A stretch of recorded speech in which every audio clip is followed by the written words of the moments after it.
नमस्कार दोस्तों, कैसे हैं आप लोग। एनसीईआरटी क्लास 10th की हिस्ट्री किताब चल रही है और यहाँ पे ये है part 4, a new conservative after 1815। मैंने आपको बताया था कि नेपोलियन बोनापार्टे, जिसने आप कह सकते हो कि जिसको फ्रांस का लिबरेटर बोला गया, फ्रेंच रेवोल्यूशन के थ्रू नेपोलियन बोनापार्टे उठा, लेकिन उसने फ्रांस में ही डेमोक्रेसी का गला घोट दिया। फ्रांस में ही नेपोलियन बोनापार्टे एक डिक्टेटर की तरह बन के आया। अभी डिक्टेटर बनने के बाद भी नेपोलियन बोनापार्टे ने भले ही डेमोक्रेसी को दबाया हो, लेकिन कुछ अच्छे काम भी किए। वो क्या अच्छे काम थे, थोड़े बहुत मैंने आपको पहले की वीडियो में बताए हैं। लेकिन आप देखो कि नेपोलियन बोनापार्टे के फॉल के बाद जो आगे आने वाली यूरोप की सरकारें होंगी, उनके अंदर थोड़ा थोड़ा कंजर्वेटिज्म का एलिमेंट होगा। कंजर्वेटिज्म के एलिमेंट का मतलब क्या होता है? A political philosophy that stress the importance of tradition, established institutions and customs and prefers gradual development to quick change। मतलब कि ऐसी विचारधारा के लोग जो ट्रेडिशन पे ज़्यादा ध्यान देते हैं। जैसे कि फॉर एग्जांपल हमारे यहाँ पे ट्रेडिशन है कि भाई श्राद्ध पे पूजा वगैरह कराई जाएगी। कुछ इस प्रकार के बहुत सारे कंजर्वेटिव ट्रेडिशंस है। घर में किसी की मृत्यु हो गई तो बहुत सारे लोग अपने बाल मुड़वाते हैं। This is a sort of tradition. उसी प्रकार से उस समय पे पॉलिटिकल जो इंस्टीट्यूशंस थे वो भी ट्रेडिशन पे चलते थे। आज की डेट से उस समय की यूरोप को आप कंपेयर मत करो। आज की डेट में यूरोप में और इंडिया में डेमोक्रेसी है। लोग वोट डाल के अपना रिप्रेजेंटेटिव चुनते हैं। उस समय पे वोट डाल के चुनने का कंसेप्ट आया ही नहीं था बट वो एक ड्रीम था, पाइप ड्रीम था। तो कंजर्वेटिविज्म का मतलब कि पुराने जो पॉलिटिकल और एडमिनिस्ट्रेटिव स्ट्रक्चर्स थे उससे एडमिनिस्ट्रेशन चलाना, इसको बोला जाता है कंजर्वेटिज्म। उसमें पुराने कस्टम्स को मानना और नए कस्टम्स को जल्दी इम्बाइब मत करना, धीरे धीरे करना, ग्रेजुअल डेवलपमेंट करना, क्विक चेंज ना करना, इसको कंजर्वेटिज्म बोला गया। तो जो कंजर्वेटिव्स की थॉट प्रोसेस थी क्या थी कि जो पुराने traditional institutions of state and society है उनको स्टैब्लिश किया जाए। जैसे कि फॉर एग्जांपल मैंने आपको बताया था कि फ्रेंच रेवोल्यूशन से पहले जो स्टेट जनरल था उसमें 3 क्लासेस थी। एक थी चर्च, वो जो धर्म से रिलेटेड लोग थे। एक थी नोबिलिटी, जो कि रूलिंग क्लास एलिट थी। जैसे मुगलों के समय पे नवाब हुआ करते थे ना, वैसे भी नोबिलिटी थी, मतलब अमीर लोग जिनके पास बड़े बड़े लॉर्ड, बड़े बड़े आप कह सकते हो जागीरें हैं, अमीर घर में पैदा हुए हैं तो वो नोबिलिटी में आते थे। उसी प्रकार से बोला गया कि देखिए जो चर्च का इंस्टीट्यूशन है इसको चालू करना चाहिए। मतलब धार्मिक लोगों को थोड़ी बहुत ताकत, थोड़ी बहुत ज़मीन देनी चाहिए। मोनार्की का इंस्टीट्यूशन चलना चाहिए, मतलब कहीं ना कहीं एक राजा होना चाहिए। सोशल हायरार्कीज होनी चाहिए। प्रॉपर्टी, प्राइवेट प्रॉपर्टी का कंसेप्ट होना चाहिए। फैमिली के कंसेप्ट को प्रिजर्व करना चाहिए। यानी थोड़े बहुत पुराने कंसेप्ट्स को यहाँ पे बनाए रखने की बात कही गई। नेपोलियन ने रेवोल्यूशनरी तरीके से हर चीज़ बदल दी थी। नेपोलियन ने क्या बोला? कोई नोबिलिटी नहीं, बर्थ के बेसिस पे आपको कोई राइट नहीं, ये बोल दिया नेपोलियन ने। बोला नहीं भाई, नेपोलियन के आइडिया कुछ ज़्यादा ही कह सकते हैं फॉरवर्ड है या ज़्यादा ही रेवोल्यूशनरी, हम उनको नहीं अपनाएंगे। तो कुल मिला के ये जो कंजर्वेटिव्स थे वो नेपोलियन द्वारा बनाए गए प्रोग्रेसिव स्ट्रक्चर्स को फॉलो ना करके कहीं ना कहीं पुराने ट्रेडिशनल इंस्टीट्यूशंस की तरफ जाना चाहते हैं। अभी ट्रेडिशनल इंस्टीट्यूशंस की तरफ जाने की एक वजह तो इन कंजर्वेटिव सरकारों की ये थी कि ये पुराने, जैसी बादशाह चलती थी ना, लुई राजा था बर्बन डायनेस्टी का, वो लुई राजा डिक्टेटर था, उसकी बादशाह चलती थी फ्रांस में। तो कुछ इस प्रकार के स्ट्रक्चर्स को ये वापस लाना चाहते थे, क्योंकि ये खुद राज करना चाहते थे। दूसरी बात, कहीं ना कहीं ये पूरी तरीके से प्री रेवोल्यूशनरी फेज में नहीं जाना चाहते थे। इनको पता था नेपोलियन ने कुछ जो चेंजेस इंट्रोड्यूस किए हैं उन चेंजेस से अपने राज को स्ट्रांग किया जा सकता है। तो एक मोनार्की को इफेक्टिव और स्ट्रांग बनाने के लिए एक मॉडर्न आर्मी का होना ज़रूरी है, एक एफिशिएंट ब्यूरोक्रेसी का होना ज़रूरी है जो प्रॉपर तरीके से लोगों के बीच रह के काम कर सके, एडमिनिस्ट्रेशन चला सके। एक डायनामिक इकोनॉमी का होना ज़रूरी है, जो कि आपकी फाइनेंशियल हालत अच्छी होनी चाहिए। फ्यूडलिज्म और सर्फडम को हटाना ज़रूरी है। फ्यूडलिज्म क्या है यूरोप में, पहले डिस्कस कर चुका हूँ, बहुत डिटेल में डिस्कस किया। सर्फडम क्या है कि भाई जो पीजेंट्स है वो अपने आप को बड़े बड़े लॉर्ड्स के साथ एसोसिएट कर लेते थे। दोनों चीज़ें बारे में पहले बात की है, इसको भी हटाना ज़रूरी है। तो जो नई कंजर्वेटिव सरकारें आई, ये कहीं ना कहीं मोनार्की को, चर्च को, ट्रेडिशनल इंस्टीट्यूशन को जिंदा करने की बात कर रही थी, बट उनकी ताकत को थोड़ा कम कर रही थी। और जो एक्सप्लॉयटेटिव एलिमेंट्स सोसाइटी के, उनको भी थोड़ा कम कर रही थी। तो फ्यूडलिज्म और सर्फडम जैसी चीज़ों को हटाया जा रहा था। मतलब कि नेपोलियन के राज से जो एफिशिएंट चीज़ें हैं वो ले लो, ठीक है ना, और अपने राज को जैसे तैसे करके बनाए रखो। 1815 में वो यूरोपियन पावर्स जिन्होंने नेपोलियन को हराया, जिसमें एक थी ब्रिटेन, रशिया, प्रशिया और ऑस्ट्रिया। प्रशिया को आप समझ सकते हो एक ऐसा राज्य जो जर्मनी का प्रीकर्सर था। तो प्रशिया, ऑस्ट्रिया, ब्रिटेन और रशिया, इन्होंने मिलकर नेपोलियन को हराया।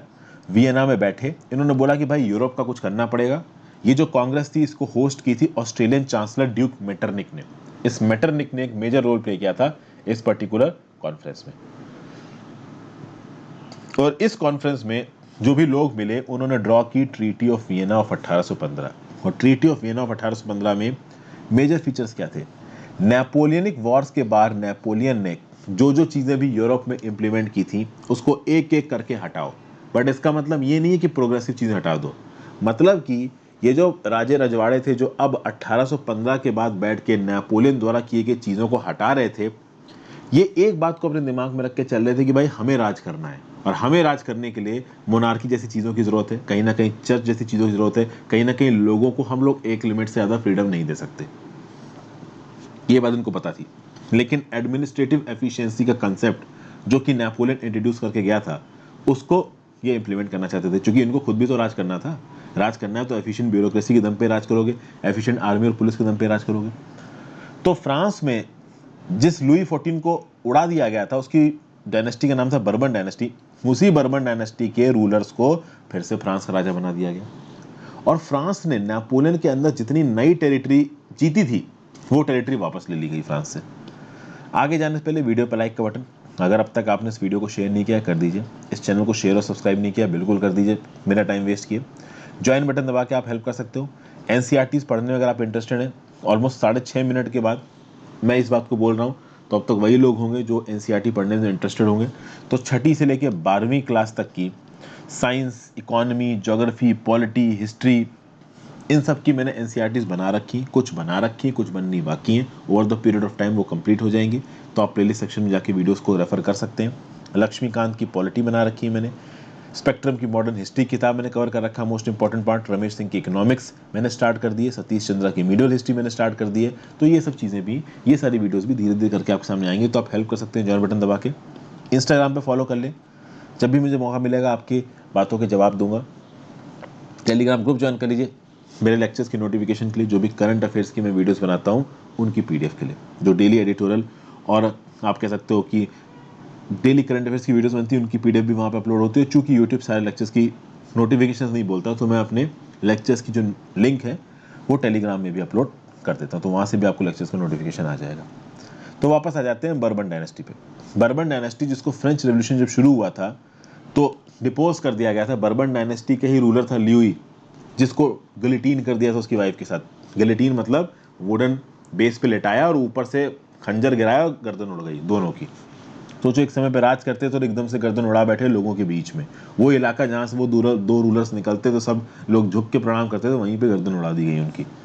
हालांकि बाद में फ्रेंच रेवोल्यूशन के बाद यहाँ पे 1815 के बाद बर्बन डायनेस्टी के रूलर्स को फिर से फ्रांस में बैठा दिया गया। ठीक है, नेपोलियन के अंदर फ्रांस ने जितनी भी टेरिटरी कब्जाई थी उससे वापस ले ली गई। फ्रांस की बाउंड्री के बाहर पेरीमीटर पे बहुत सारे स्टेट्स बनाए गए ताकि फ्रांस के रूलर्स फिर से एक्सपेंशन ना कर सके फ्यूचर में। ठीक है भाई।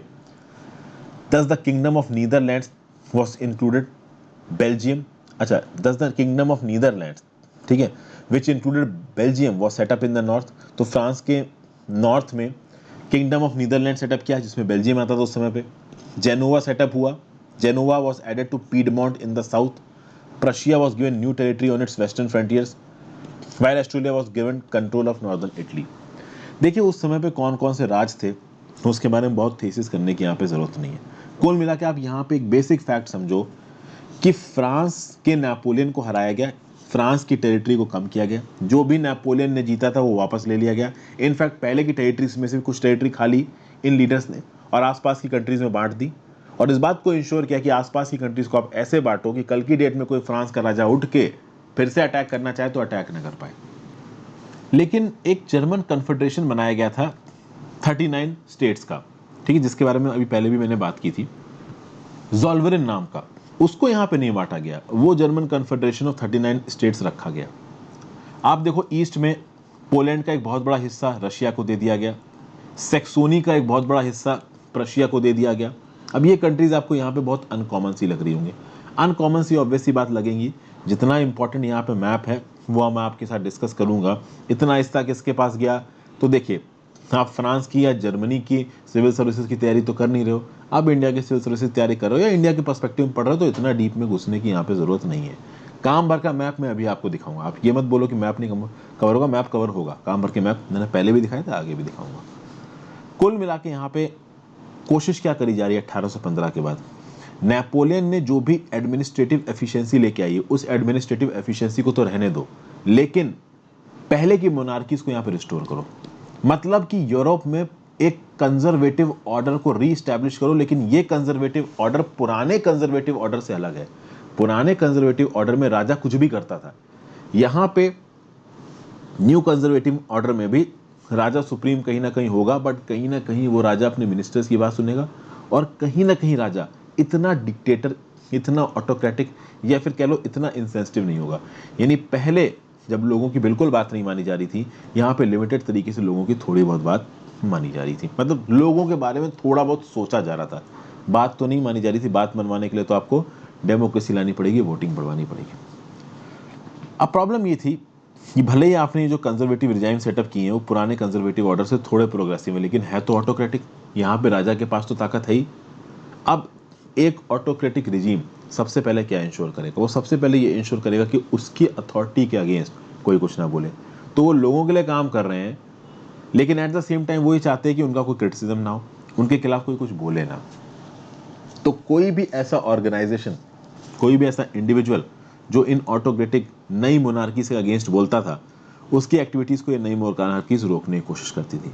तो बहुत सारे सेंसरशिप लॉज लेके आए। सेंसरशिप लॉज के चलते न्यूज़पेपर्स में क्या छपेगा, किताबों में क्या छपेगा, प्लेज और सॉन्ग्स में क्या बोला जाएगा, लिबर्टी और फ्रीडम की कहीं पे भी सिद्धांत बोले जा रहे हैं, कुछ बोला जा रहा है, तो इन सब चीज़ों को ये लोग रोकने की कोशिश करते थे। फ्रेंच रेवोल्यूशन से रिलेटेड जो आइडियाज़ थे, अगर वो कहीं सर्कुलेट हो रहे हैं तो उसको रोकने की यहाँ पे कोशिश करते थे ये नए मोनार्की चलाने वाले रूलर। ठीक है, फिर अगर आप देखोगे, भले ही यहाँ पे जो नई मोनार्कीज आई थी वो लोगों को फ्रीडम ऑफ स्पीच नहीं दे रही थी, लोगों की व्यू पॉइंट के दबाने की कोशिश कर रही थी, लेकिन एक बार फ्रेंच रेवोल्यूशन की जो आप कह सकते सिद्धांत थे वो लोगों के दिमाग में घुस गए, तो कहीं ना कहीं लोग फ्रीडम की तरफ भागेंगे। देखिए, एक इंसान जो बिल्कुल ही चेंज में पैदा हुआ, जिसने ज़िंदगी भर गुलामी देखी है, तो हो सकता है वो ज़िंदगी पूरी गुलाम बन के काट के मर के चला जाए, लेकिन एक बार एक इंसान ने आज़ादी देख ली तो उसके बाद दोबारा उसको गुलाम बनाना मुश्किल है। वो कहीं ना कहीं आज़ादी के लिए स्ट्राइव करेगा, और यही हो रहा था यहाँ पे। ठीक है, तो यहाँ पे बहुत सारे लिबरल्स और लिबरल नेशनलिस्ट उठ के आएंगे। अभी ये लिबरल नेशनलिस्ट क्या है ये मैं आपको आगे बताऊंगा। तो ये जो नया कंजर्वेटिव ऑर्डर आया था ना मेटरनिक के द्वारा 1815 ट्रीटी ऑफ आप कह सकते हो वियना के बाद, इस नए ऑर्डर को चैलेंज करेंगे ये लिबरल नेशनलिस्ट। यहाँ पे देखिए क्लब ऑफ थिंकर्स दिखाए गए हैं। ये बेसिकली एक सैटारिकल पोस्टर है। आप देखो यहाँ पे कुछ लोग बैठे हैं और इन लोगों के मुंह पे पट्टा बंधा हुआ है। इस पट्टे को क्या बोलते हैं? इस पट्टे को बोलते हैं मजल्स। आपने अगर देखा हो, वैसे इंडिया में तो नहीं ज़्यादा होता है, यूरोप साइड पे क्या होता है कि कभी कभी कुत्तों के मुंह पे इस प्रकार के पट्टे बांध दिए जाते हैं जो कि यहाँ आदमियों के बंधे हुए हैं। उसका एक रीज़न होता है कि कुत्ते किसी को काटे ना या बिना मतलब भौंके ना, इसलिए पट्टे बांधे जाते हैं। यहाँ पे इन लोगों के मुंह पे मजल्स बांध देंगे हैं। मतलब कि आपका जो भी थॉट प्रोसेस अपने अंदर रखो, ज़्यादा बोलो मत, चुप रहो। नया कंजर्वेटिव ऑर्डर क्या बोल रहा है? चुप रहो, ज़्यादा बकवास मत करो, हमारे खिलाफ मत बोलो। तो देखिए क्या लिखा हुआ है, silence is the first commandant of this learn society. मतलब ये जो नया कंजर्वेटिव ऑर्डर है ये बोल रहा है कि भाई हमारी सोसाइटी पढ़ी लिखी सोसाइटी है, और पढ़ी लिखी सोसाइटी होने का मतलब क्या है कि तुम ज़्यादा बोलोगे नहीं। ठीक है ना। दूसरी बात, अगर कोई ज़्यादा बोलने की कोशिश करता है, बहुत ज़्यादा उसके मुंह के अंदर से आवाज़ निकल रही है, तो उसके मुंह पे एज ए मजल्स बांध देंगे। और ऐसे मजल्स ऑब्वियसली बात लिटरली नहीं बांधेंगे, ऐसे मजल्स बांधने के लिए आपको उठा के जेल में डाल देंगे, आपके खिलाफ कोई उल्टा सीधा केस चला देंगे। इस प्रकार की चीज़ें होती थी। फिर बात करते हैं द रेवोल्यूशनरीज। भाई देखिए, कहीं पे भी कोई किसी भी प्रकार से दबाएगा तो उसके खिलाफ आवाज़ उठेगी। 1815 के बाद जो समय आया, ठीक है ना, उसमें कहीं ना कहीं बहुत सारे लिबरल नेशनलिस्ट उठे और वो कंजर्वेटिव सोसाइटीज़ के रूल को क्वेश्चन करेंगे। जब वो कंजर्वेटिव सोसाइटीज़ के रूल को क्वेश्चन करेंगे तो ये कंजर्वेटिव सोसाइटीज़ आर्मी और पुलिस से बोलेंगे पकड़ो इनको, आर्मी पुलिस इनको पकड़ पकड़ के दौड़ के मारने लगेगी। ये लिबरल नेशनलिस्ट छुप जाएंगे, अंडरग्राउंड एक्टिविटी शुरू हो जाएंगी। तो जैसे हमारे फ्रीडम फाइटर्स इंडिया में भगत सिंह, सुखदेव जैसे भारतीय ब्रिटिश सरकार के अगेंस्ट एक मुहिम छेड़ के बैठे थे। कुछ इस प्रकार से यहाँ पे एक मुहिम यूरोप में भी छेड़ी गई। यूरोप में अलग अलग जगहों पे सीक्रेट सोसाइटीज़ बनने लगी यूरोपियन स्टेट्स में। ये सीक्रेट सोसाइटीज़ रेवोल्यूशनरीज को ट्रेनिंग देती थी ताकि रेवोल्यूशनरीज अपना आइडिया स्प्रेड कर सके। इनका इनिशियल टारगेट क्या था कि लोगों को समझाओ, लोगों की आज़ादी की कीमत समझाओ। अगर ये कंजर्वेटिव ऑर्डर ऊपर के रूलर हमारे ऊपर राजा और माई बाप बन के बैठे हैं तो कब तक हम इनकी गुलामी झेलेंगे? क्योंकि किसी भी रेवोल्यूशन को सक्सेसफुल बनाना है तो लोगों के सपोर्ट के बिना सक्सेसफुल हो नहीं सकता। ठीक है, to be revolutionary at that time. अच्छा, यहाँ पे एक चीज और समझना जरूरी है, उस समय पे रेवोल्यूशनरी होने का मतलब क्या था? meant a commitment to oppose monarchical forms that has been established after the Vienna Congress and to fight for liberty and freedom। मतलब आपके रेवोल्यूशनरी होने का मतलब ये है कि जो मोनार्कियल फॉर्म की दुनिया भर में, यूरोप भर में नई नई सरकारें बना दी गई हैं वियना कांग्रेस 1815 के बाद, इसको हम अपोज करेंगे, साथ साथ हम अपनी लिबर्टी और फ्रीडम के लिए फाइट करेंगे। और ज़्यादातर रेवोल्यूशनरीज को यहाँ पे क्या लगने लगा कि भाई नेशन स्टेट बनाओ, नेशन स्टेट से ही हमें वो आज़ादी मिलेगी, नेशन स्टेट से हमें वो ऑटोनॉमी मिलेगी जिसके लिए हम यहाँ पे लड़ रहे हैं। नेशन स्टेट कर सकते हो कि कंट्री का कंसेप्ट, आज की डेट में कंट्री का कंसेप्ट है। इस कंट्री का जो प्रीकर्सर था वो नेशन स्टेट। मैंने पहले भी आपको बताया कि नेशन स्टेट्स धर्म के आधार पे, ठीक है, आइडेंटिटी के आधार पे, एथनिसिटी के आधार पे, भाषा के आधार पे बहुत आसानी से बनता है। तो यहाँ पे बहुत सारे लोग क्या बोल रहे हैं, भाई नेशन स्टेट बनाना है। अब यहाँ पे एक नाम निकल के आता है, Giuseppe Mazzini. He was the founding member of young Europe in Berne 1833। इसकी फोटो भी यहाँ पे देखिए रखी गई है। ये जो इटालियन रेवोल्यूशनरी था गिउसेपी मजीनी, इसका जन्म हुआ जेनोवा नाम का शहर है इटली में 1807 में। ये सीक्रेट सोसाइटी का मेंबर बना कार्बोनेरी में। जब ये 24 साल का था तो इसने एक रेवोल्यूशन लाने की कोशिश की लिगुरिया में, इसको अरेस्ट कर लिया गया। 1831 तक ये एग्जाइल में रहा, कहीं ना कहीं जेल में बंद रहा, एक्टिव पॉलिटिक्स से रिटायर्ड रहा। फाइनली फिर से एक्टिव पॉलिटिक्स में आया और इसने 2 और अंडरग्राउंड सोसाइटीज़ बनाई। एक इसने यंग इटली बनाई मार्साइली में, एक इसने यंग यूरोप बनाई बर्नी में। ठीक है, ये यंग यूरोप का फाउंडिंग की बेसिकली फोटो है। ठीक है, कुल मिला के इन सोसाइटीज़ के मेंबर कौन थे? उन सोसाइटीज़ के मेंबर्स वही यंग पीपल थे जो कि मजीनी की तरह सोचते थे, जो कि ये सोचते थे कि ये जो नया कंजर्वेटिव ऑर्डर है ये हमको नहीं चाहिए, क्योंकि लिबर्टी और इक्वलिटी और फ्रीडम की बात करते थे। तो पोलैंड में, फ्रांस में, इटली में, जर्मन स्टेट्स में, ठीक है, ये प्रेजेंट डे की बात कर रहा है, ना उस समय इटली था, ना उस समय पूरी तरीके से फ्रांस था, थोड़ा बहुत फ्रांस था, ना उस समय पोलैंड था, ना उस समय जर्मन था। ये कोई भी देश उस समय पे एग्जिस्ट नहीं करता था। इनकी जातियां अलग अलग थी, भाषा बोलने, जैसे कि अब इटालियन भाषा बोलने वाले लोग, जर्मन भाषा बोलने वाले लोग बड़े से इलाके में फैले हुए हैं, लेकिन वो जो इलाके में बहुत सारे कंटेनमेंट्स, डच और अलग अलग रूलर्स के अंदर आ रहे हैं। तो यहाँ पे कोई मॉडर्न स्टेट नहीं बना था, कोई मॉडर्न नेशन स्टेट नहीं बना था। ये जर्मनी इटली जैसी कंट्रीज बनी नहीं थी, लेकिन ये जो इंडिविजुअल्स थे ना, ये जर्मनी इटली जैसे नेशन स्टेट्स बनाने की कोशिश कर रहे थे। मजीनी का मानना क्या था कि भाई भगवान ने ये बोला है, भगवान ने एक्चुअली में ये इंटेंड किया है कि जो नेशंस है ना, they are natural units of mankind. ठीक है, और अभी तक क्या है, इटली जिसके गिउसेपी मजीनी थे, it was a patch work of small states and kingdom. तो इटली कोई कंट्री तो था नहीं, छोटे छोटे राजे रजवाड़े मिलके इटली बना के बैठा था। तो यहाँ पे गिउसेपी मजीनी ने बोला कि भाई हम सब इटालियन बोलते हैं, हमारी एथनिसिटी कल्चर एक है, तो हमें एक सिंगल यूनिफाइड रिपब्लिक में मिल जाना चाहिए। ठीक है, मतलब कि हम अलग अलग छोटे छोटे स्टेट्स और प्रोविंसेस में बटे हुए हैं, ये सही नहीं है। जब हमारी आइडेंटिटी एक है तो हमें यहाँ पे यूनिफाई हो जाना चाहिए। और इस यूनिफिकेशन का बेसिस क्या बनेगा? Italian liberty. जब इस मॉडल को मजीनी ने सामने बोला, इस मॉडल को पूरे यूरोप में कहीं ना कहीं लोगों ने सपोर्ट किया। सीक्रेट सोसाइटीज बनाई गई जर्मनी में, फ्रांस में, स्विट्जरलैंड में, पोलैंड में। मजीनी सीधे सीधे अपोज कर रहा था मोनार्की को। ठीक है, उसने सीधे सीधे बोला कि भाई डेमोक्रेटिक रिपब्लिक बनाना जरूरी है। उसने बोला नेशन स्टेट्स बनाना जरूरी है। उसने बोला ये जो मोनार्की चल रही है ना, कॉन्स्टिट्यूशनल मोनार्की, ये कभी भी हमको पूरी तरीके से आज़ादी नहीं देगी। तो हम अपनी एथनिसिटी के बेसिस पे, अपनी ज़रूरत के हिसाब से अपना नेशन स्टेट बनाएंगे और उसको सेल्फ गवर्न करेंगे। जब इस प्रकार के आइडियाज सामने उठ के आएंगे, सबसे ज़्यादा प्रॉब्लम मोनार्की को होगी, सबसे ज़्यादा प्रॉब्लम कंजर्वेटिव को होगी। क्योंकि कंजर्वेटिव कभी भी डेमोक्रेटिक रिपब्लिक बनाना चाहेंगे, ये ऑटोक्रेट है, डिक्टेटर है, ये जो बोलते हैं वो हो जाता है। ऐसे केसेस में अगर डेमोक्रेटिक पॉलिटी की बात होगी तो कंजर्वेटिव्स को सबसे पहले डर लगेगा। ये जो ऑस्ट्रियन पर्सन था मेटरनिक, इसने मजीनी को बोला the most dangerous enemy of our social order. यहाँ पे मेटरनिक ने डिक्लेयर कर दिया कि भाई इस मजीनी को एलिमिनेट करना पड़ेगा, नहीं तो हमारी जो दाल रोटी चल रही है ये बंद हो जाएगी। अगली वीडियो से हम लोग शुरुआत करेंगे द एज ऑफ रेवोल्यूशंस 1832 1848, 1830 से 1848।